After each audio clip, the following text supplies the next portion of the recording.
viewers and new subscribers, or people just happening onto this channel. So this is my Husqvarna 266 SE. So currently I have a 272 top end and piston. It doesn't run worth shit. Well, it does, yeah, but it gets hot and then has all kind of problems. So people have told me one issue with the Chinese top ends is the stupid intake manifold. Okay, and that could be it. I thought I fixed that one time, sealed it up good enough, put better gaskets in, but that could be the issue. But anyways, to eliminate that possibility, because I thought I had sealed up pretty good, I'm actually going to turn this back into a 266, a 66cc saw, because I have that ability. Got a cylinder and a brand new piston. Yeah, so it's, like I said, it kind of pisses me off because I was very hopeful that this guy was going to be a complete rip snorter 72cc saw. Even though some people told me they'll be happier with the 266 top end.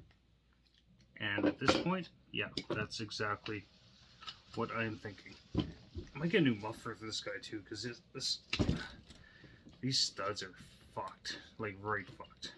Well, this one anyways, this one the nut comes off of on this side.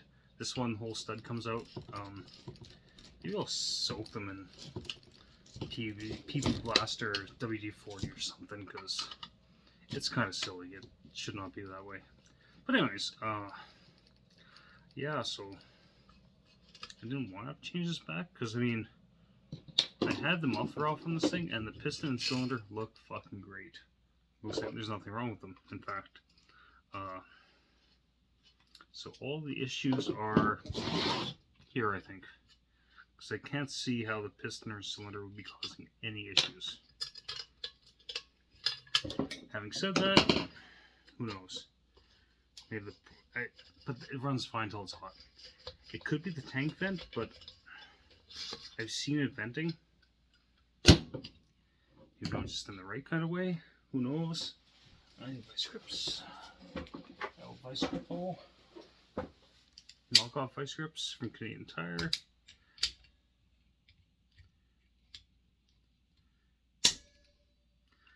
Okay. Get the stud out of there. These are very easy to work on.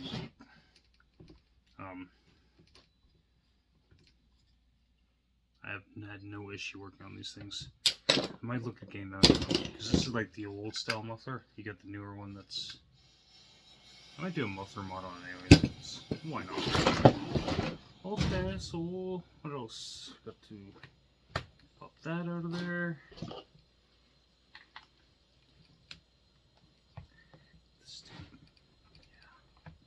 I hope this solves the issue because that's bullshit. And the carb's good. Carb tunes the way it should, but like I said, it gets hot. And Bodie, the novice lumberjack, said his issue was when it was getting hot, it would kind of shit the bed, and that's kind of what's happening here. But like I said, I don't have a OEM intake manifold. I might look at getting one, but like I said, I'm perfectly happy with this being a 266, so that's the route we're going.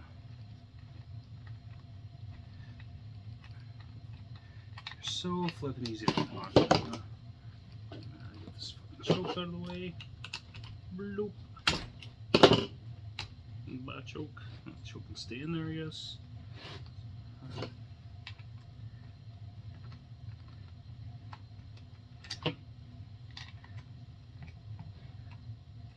One thing I prefer about the 266 style is, so with this style intake manifold, you have to have the air filter mount, carburetor, and the intake manifold all as one going together, which I find the other system where the intake block is attached to the cylinder with separate screws just easier to put together. Some people might disagree with me on that, but that is my own personal experience on this. See that? Well, that thing is. That intake manifold was on there good. Hoping that's all the issue was. Yeah, there's there's a mark on the intake side. Yeah. Whatever the mark was, that's nothing major. It's just a little burnished mark. Anyways, so this part's metric because that makes sense, right? Oh, Jesus. These guys off. Oh God, a lot of Motoseal got into those threads. You know, I might even put the base gasket on with the 266 cylinder. We'll see. I might. I'm just trying to eliminate problems. And a lot of people have told me also that I'd be a lot happier with the 266 top end over the Chinese 272 top end. I know the 266 SE and the XB have a reputation for being just awesome saws, so let's hope that's the case.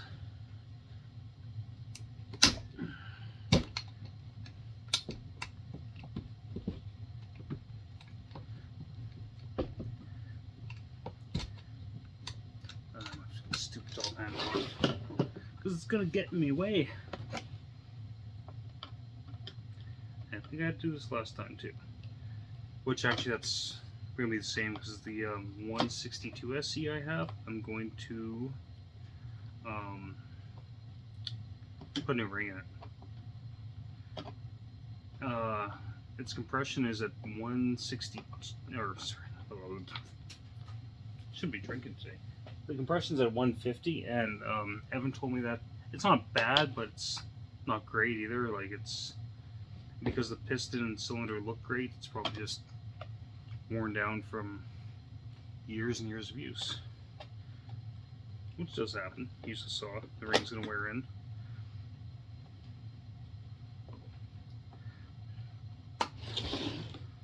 Keep this in frame, I should say. I should pull this down a little bit. There we go. That's more gooder. Get this stupid thing off. Oh, it's juicy down here.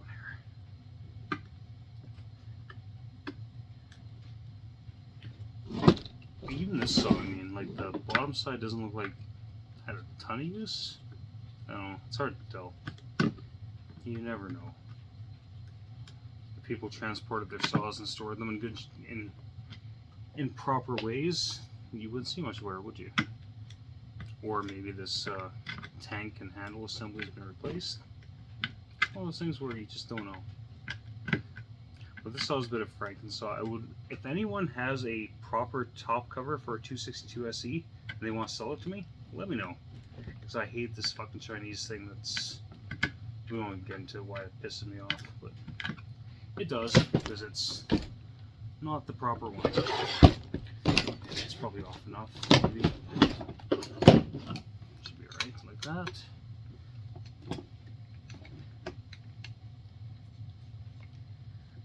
I mean, this is just plastic. The original one should be like a fiberglass plastic matrix or whatever the fuck you call that.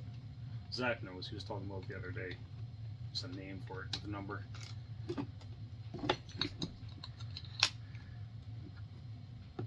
Oh, okay, so oil. What's that oil from? That's interesting. I'm gonna pause you guys for a bit here. So, take this saw apart. I realized one weird thing. So, I thought this was funny actually, because if you're a home light collector, which I am a home light collector, I trust the old sock here. The oil vent. It's a little bronze mesh thing, which is very similar, if not the exact same thing, is the thing that blocks off the duct bill on a home light oil cap or fuel cap. I thought that was interesting because it looks like the exact same part. I'm not going to pry it out because I won't deal with that. Anyways, cylinder's free. Just going to give it a. Might need more of a wrap than that apparently.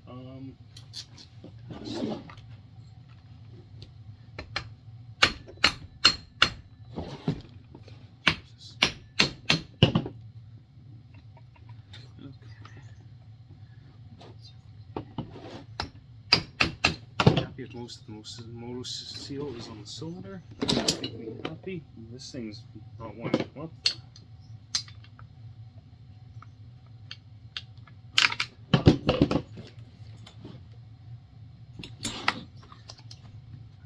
Oh, it's being a real bastard. Real bastard. There we go. So this thing must have been running rich. Like, it didn't seem like it though, so. Just put my sock in there. Take a look around.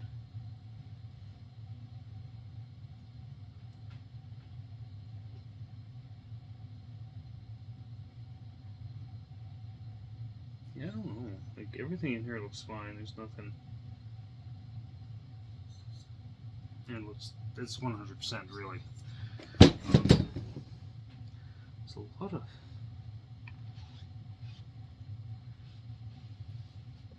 I don't know. It looks like it's been running really rich.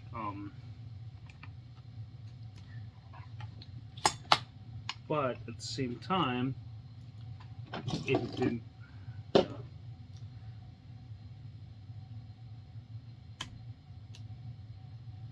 take these pins out.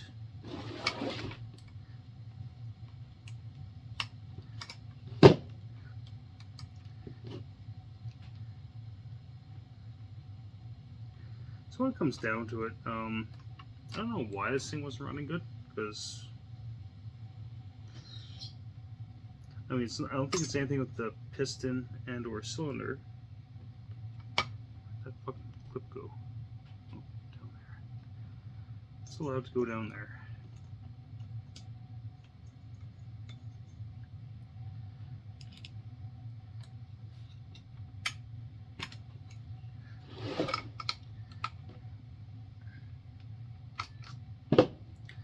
Okay, this guy is done and gone, almost. Yeah, because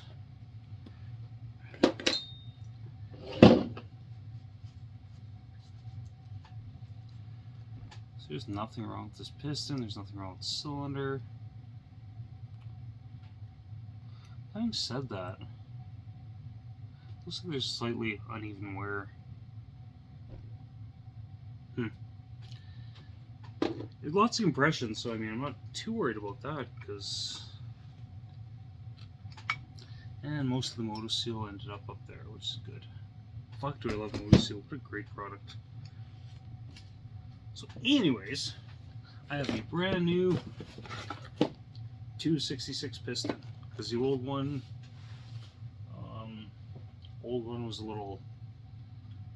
I could have saved that, but I mean, parts are available. So if parts are available, why fuck around, right? That's what I always say. Brand new pin.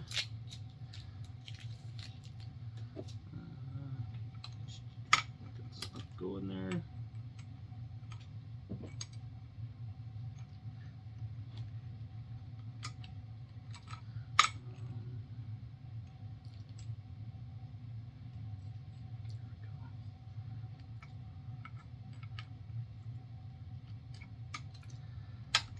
Okay.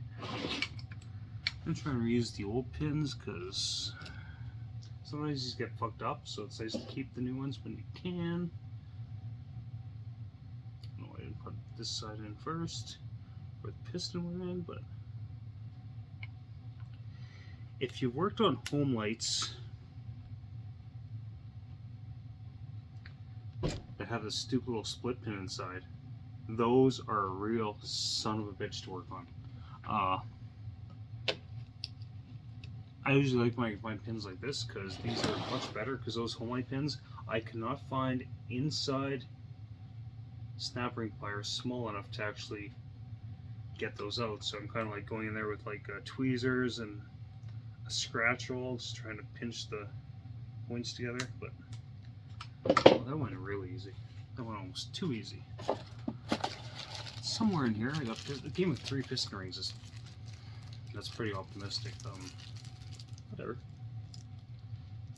Or maybe they know something I don't. but we only put one on for now. That's one thing I like about steel.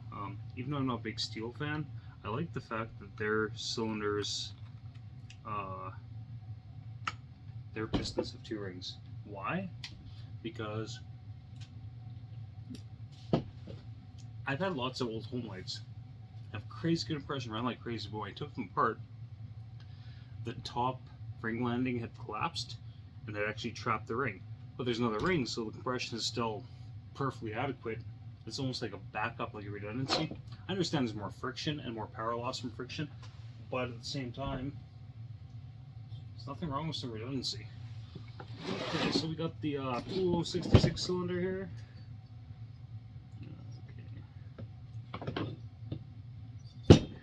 Everything looks kosher. It's been cleaned up before. Goes on like that.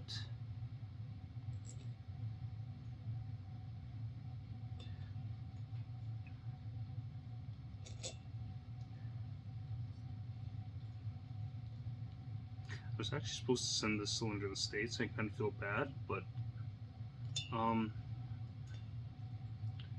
shipping to the States, it's fucking stupid sometimes. And this was a case where, like,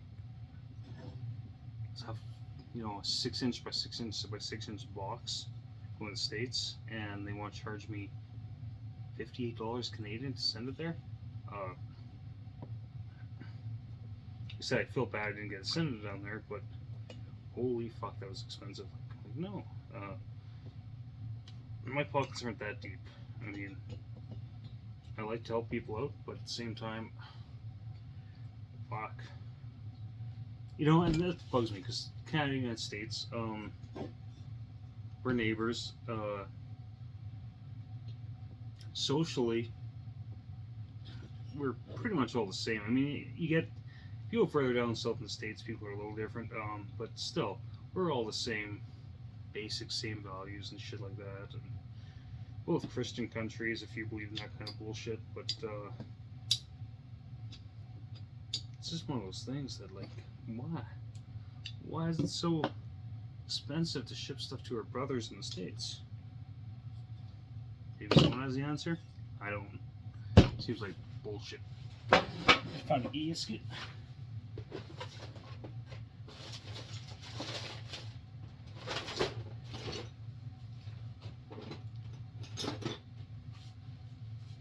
Can't believe I'm using a goddamn gasket on this thing. How do those gaskets go? So that's gonna go there. Let's go like that. Okay, allows the impulse line. Okay, I think we are golden-ish. Still no proper ring compressors. That's okay though. And I'm going in dry, just shoving it in dry, because why not?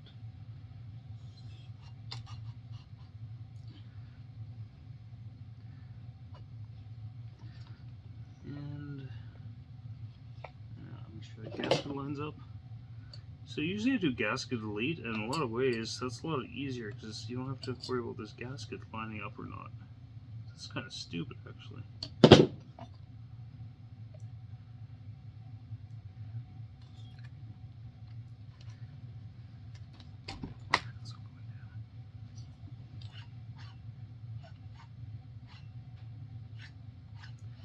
Okay.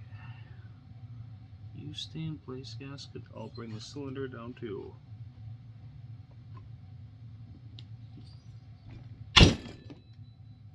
Shh, nobody heard that. Okay, cylinder bolts, easy peasy.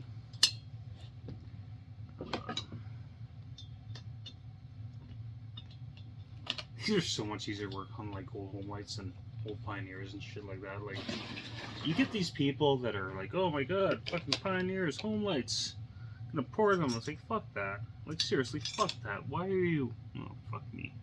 Why are you putting so much effort into old ass shit that you're just gonna destroy? Because, I mean, all power, there are people that port old home lights, like Smitty. He does great work. Smitty does do great work, but I mean, I've collect home lights and I can just not bring myself to do something that might risk. Fuck me again. Do something that might risk destroying a cylinder that's never going to be made ever again. And that's the case, right? Like, you can buy a brand new Super XL cylinder. They'll fit on XL12. You can buy those. You know, if you want to port those, port them, because you can buy new parts for those. But like the XL76s and such, the 922s, the 925s, any of that series I saw, well, most home lights, you cannot find new shit. So, why bother? Like, really? Go port a Chinese saw. They're cheap. They're cheap. Anyways, I'm gonna pause you guys for a bit here. So, I mainly got everything put back together here. There's some swearing because I had the intake block on upside down. Don't do that.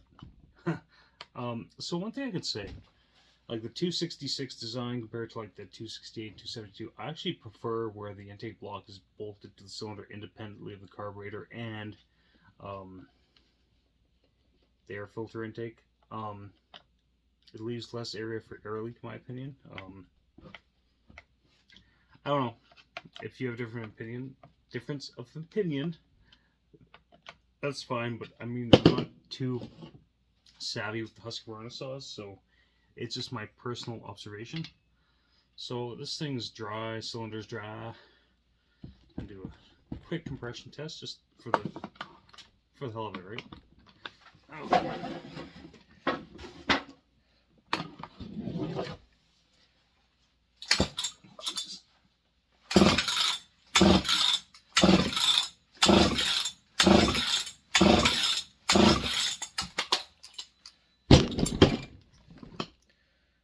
Well, that's sitting at 150. I'll probably get more out of it, but it's feeling strong. Like I said, the brand new piston, that shit's probably got to settle in. But yeah, I'm quite pleased with the compression. Quite pleased. Whoa. I don't have a scrunch down here, which is really fucking weird.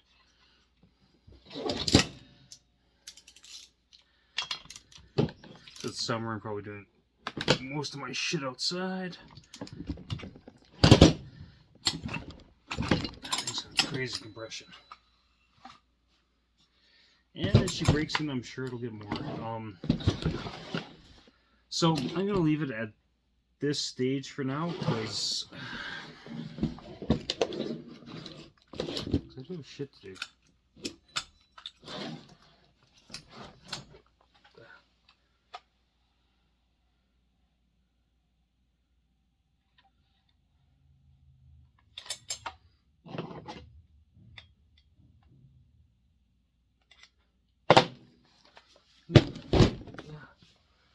Put a little bit of oil in the cylinder because it's pretty dry in there. It's a lot of oil. That's okay.